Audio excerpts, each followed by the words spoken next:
Hello and welcome back to my channel. This video is for a quick overview of the new modern controls available as an experimental feature in PowerApps. Before we get started to the video, if you haven't subscribed to my channel yet, please subscribe and watch the video till the end. Before that, here is a short intro.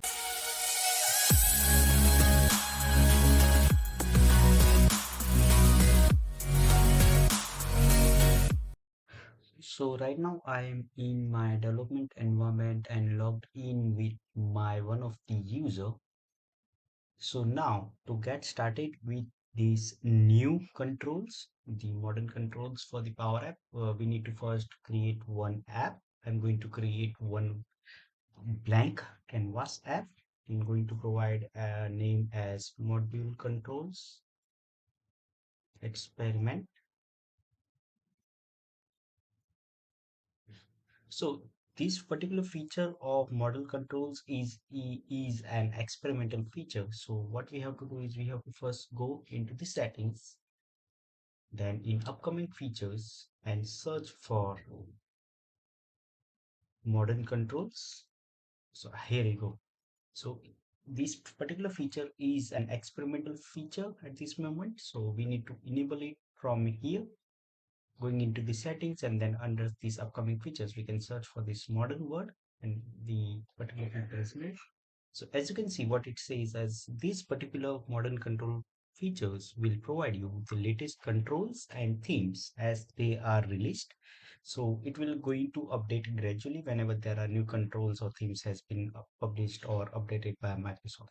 And the new controls will appear at insert and then model control. So let's just go and do and enable this.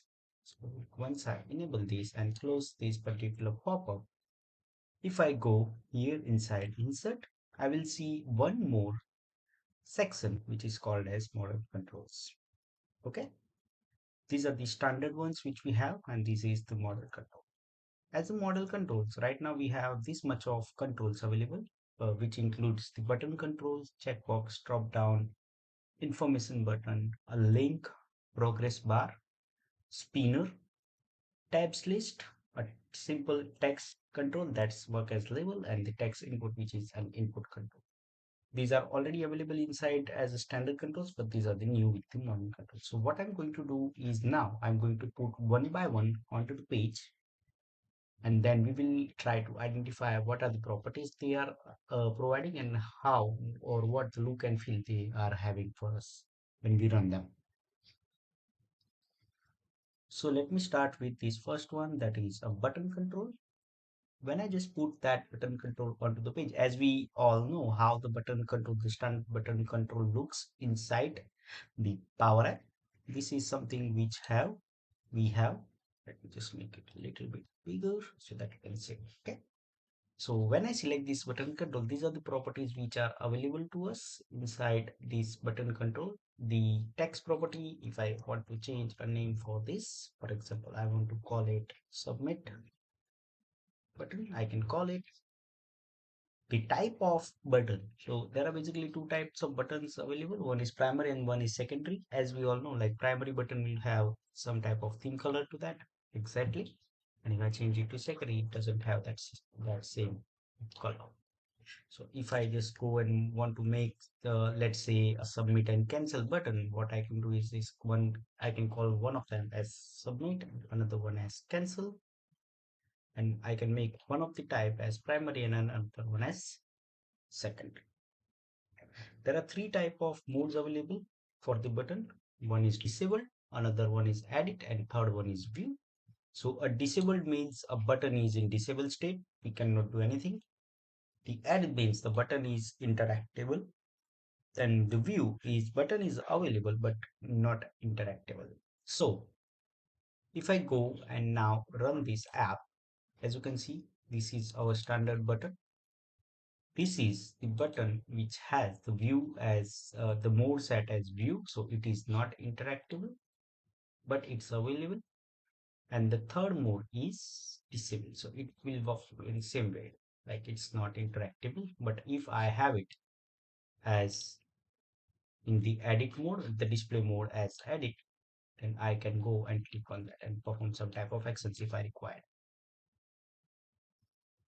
The other control which we have is this checkbox control that also we have inside our Power Apps as a standard control. Let's say we will call it as list, for example. So there are two main properties for that. One is the name. This one has also the same display mode properties like disable, edit, and view as we discussed. We can make it checked or unchecked based on the selection of toggle button, right?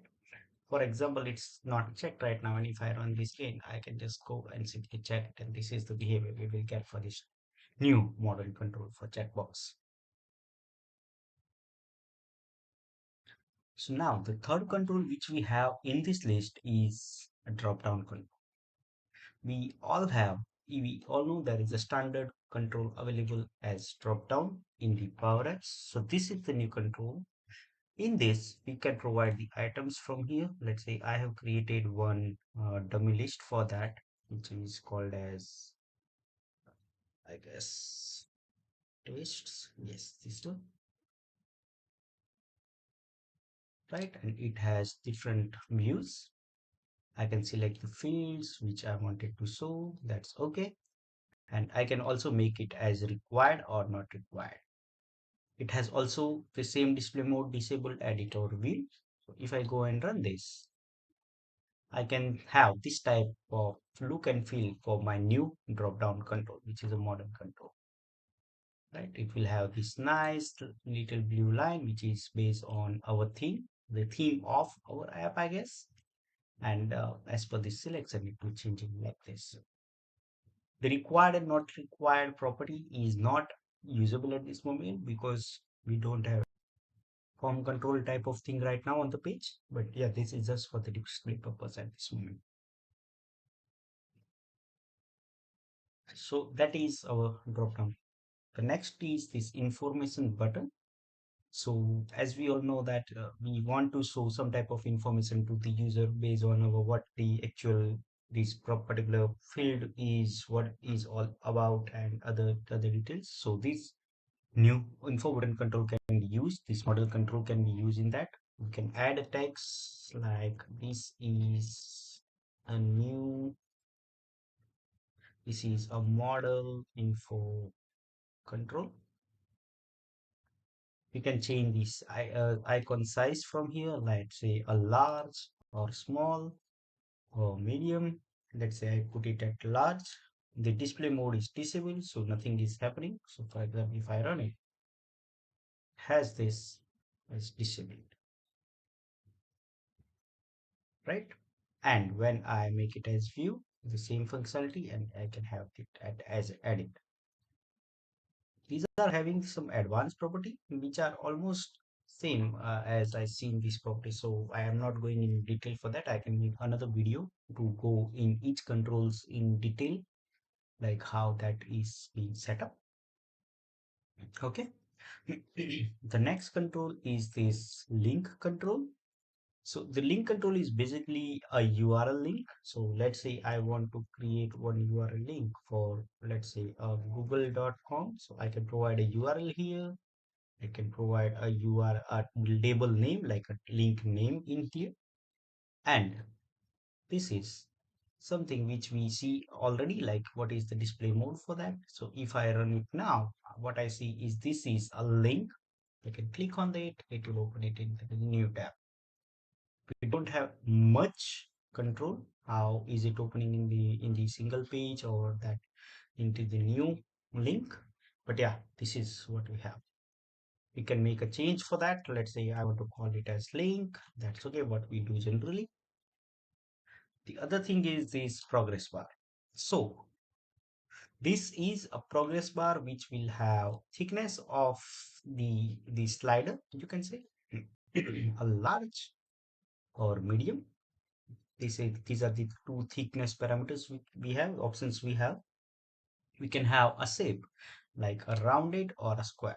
So as you can, if you can see it from here, if I want to make it a little bit of larger so that you can see. So if right now I have selected the shape as square, so you see the line as a square line. If I go it to round it, so it will have a round shape. It is not that much noticeable, but it will have it. So we have one more option in here for the progress bar is how we want to color our progress bar, right? So we have a default value set as brand.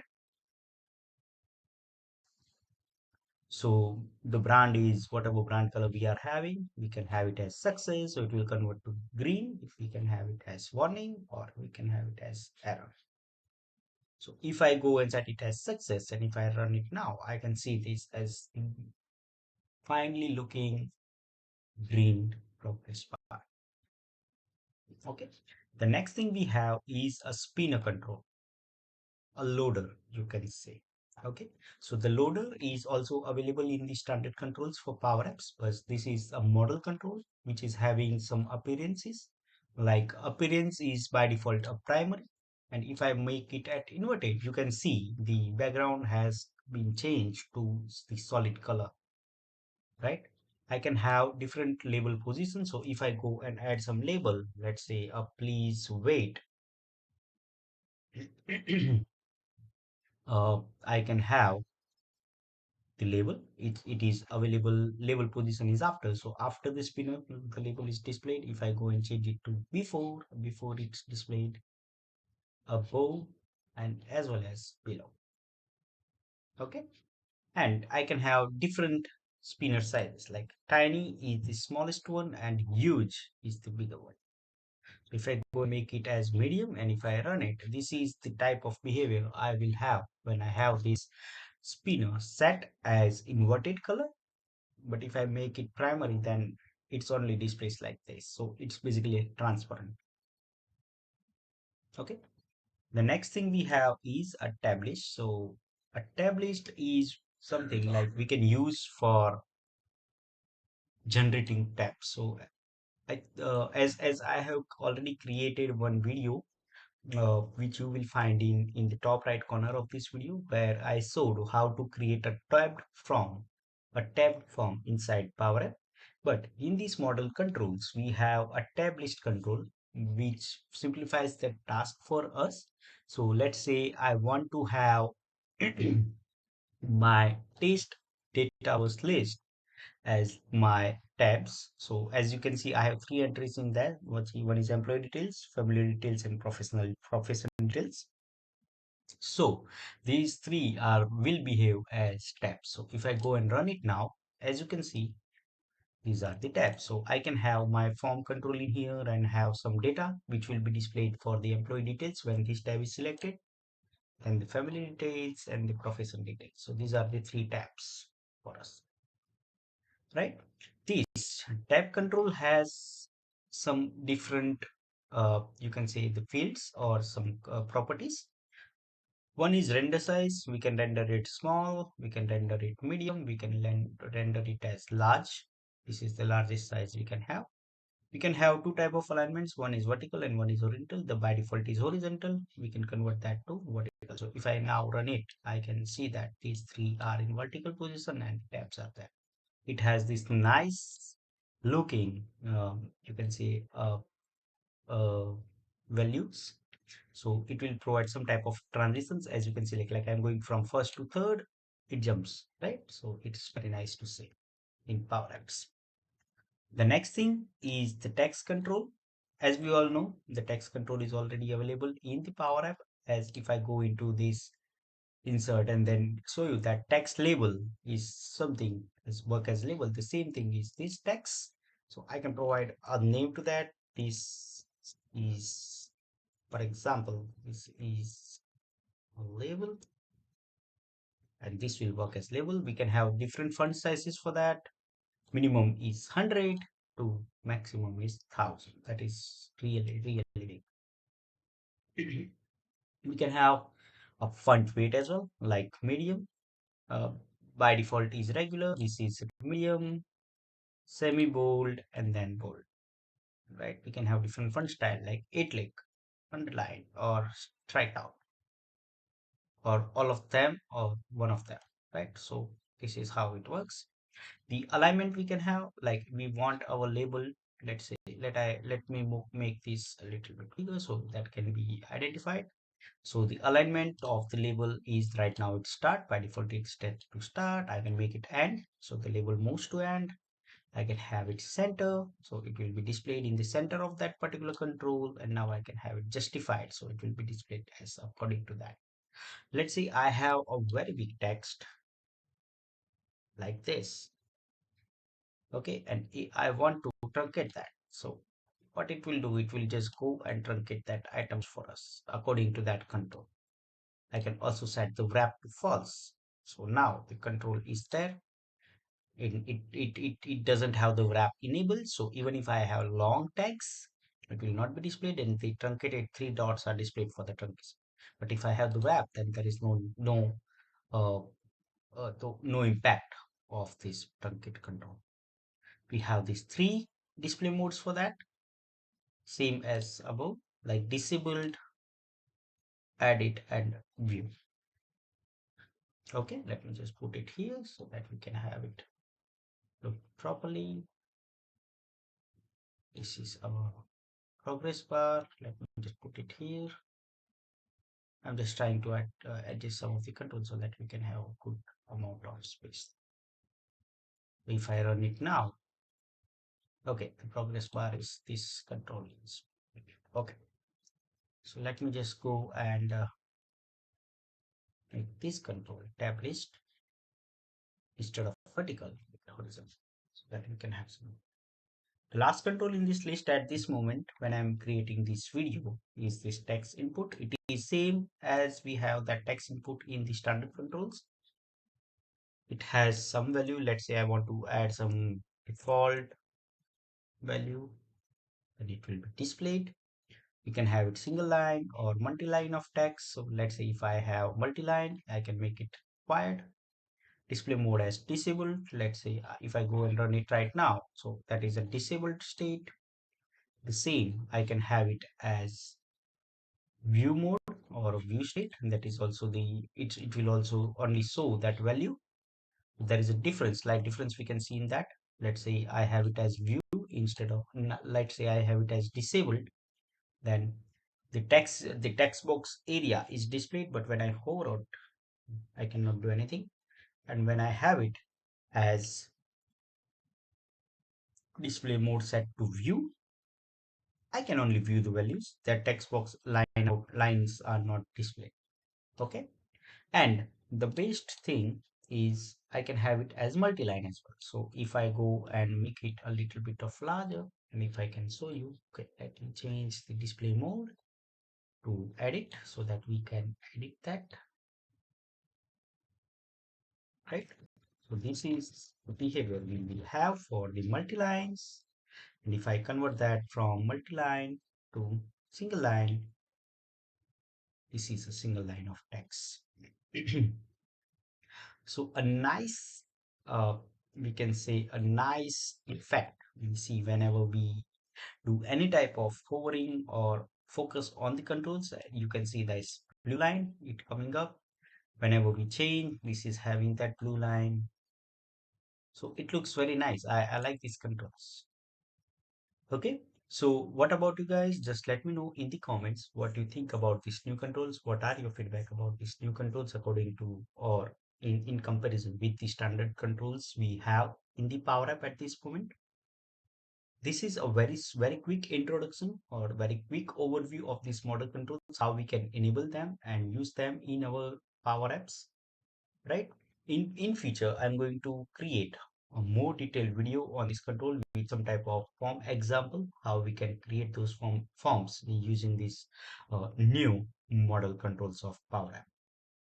If you like this video, please subscribe and share with your friends and colleagues. And please do drop your comments in the comment section if you need any type of help or if you want to provide some type of feedbacks to my videos. That's it for this video. Talk to you soon in the next video. Bye.